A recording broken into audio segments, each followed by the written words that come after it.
बाबा साहब अम्बेडकर ने 12,000 के जेवर माता रमाई अम्बेडकर जी को दे दिए। उन जेवरों में क्या दिया? कान के झुमके दिए, सोने की जंजीर दी, हाथ की चूड़ियां दी माता रमाई को। माता रमाई शीशा के सामने जाके खड़ी हो जाती है। देखो बताना चाहता हूँ कि पत्नी होती कैसी है। माता रमाई शीशा के सामने खड़ी हो गई और बाबा साहब जेवर दे के बाहर निकलने लगे तो माता रमाई ने कहा कि साहब रुक जाओ, ये तो बता दो कौन सी चीज कहां पहनी जाएगी। याद रखो, माता रमाई को यह भी नहीं पता था कि कौन सा जेवर कहां पहना जाता है। गरीब इसको कहते हैं। जिसने पहली बार सोना चांदी देखा हो वो कहते हैं कि रुक जाओ, ये तो बता दो साहब कि कौन सी चीज को कहां पहनूं। तो बाबा साहब ने कलेजे से लगा लिया कि मेरी भोली रहूं, तुझे इतना भी नहीं पता पगली कि चूड़ियां हाथों में पहनी जाती है, जंजीर गले में पहनी जाती है। कि साहब मैंने तो पूरे जीवन में पहली बार चूड़ियां देखी है, पहली बार कान की झुमकी देखी, पहली बार जंजीर देखी। मैं नहीं जानती कि जेवर होता क्या है। सुन लो, सब सुन लो, अब बताऊंगा पत्नी क्या होती है। बाबा साहब ने कहा कि पगली पहन, इसको गले में पहन। माता रमाई ने गले में पहन लिया, इनको कान में लटका ले, झुमकी कान में लटका ली, चूड़ियों को हाथ में पहन लिया।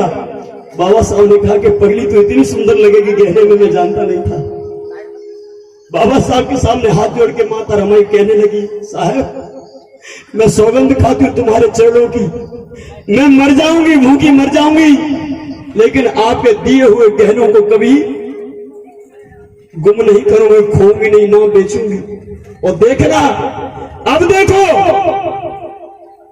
एक दिन माता रमाई ने सोचा कि मेरे शरीर पे गहने किसी ने देखे नहीं, आज चलो अपनी सहेलियों को दिखा के आती हूँ। और गली मोहल्ले में चली गई। माता बहनों तुम्हारी आदत होती है, कोई नई साड़ी आ जाए तो अपनी दौरानी जिठानी को जरूर दिखाती हो। ऐसे ही माता रमाई गई और जाकर के एक दो महिला को तो दिखा दिया, जी देख मेरे साहब मेरे लिए क्या लाया है। इतना दिखाने के बाद आगे और बढ़ी। भाई बहनों तुम भी सुन लो।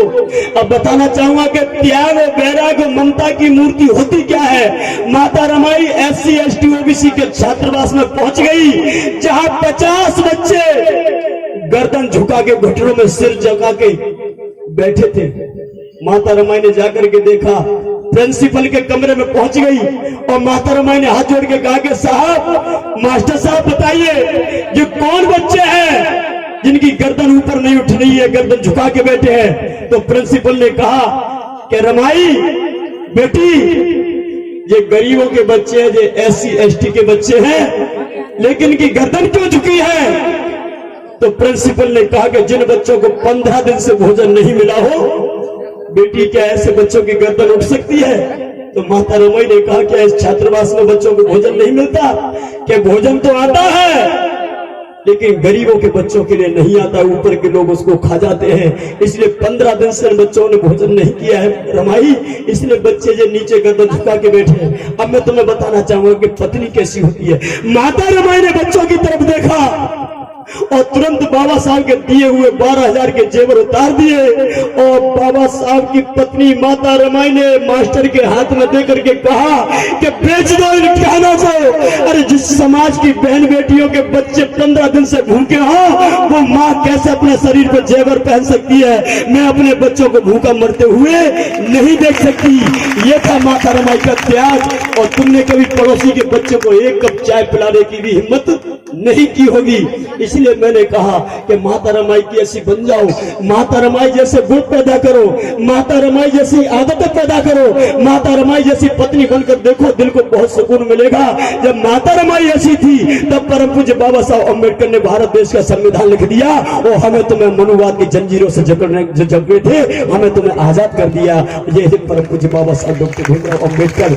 तब मुझे यह लिखना पड़ा कि माता रमाई ने जीवन गवाया अपने पति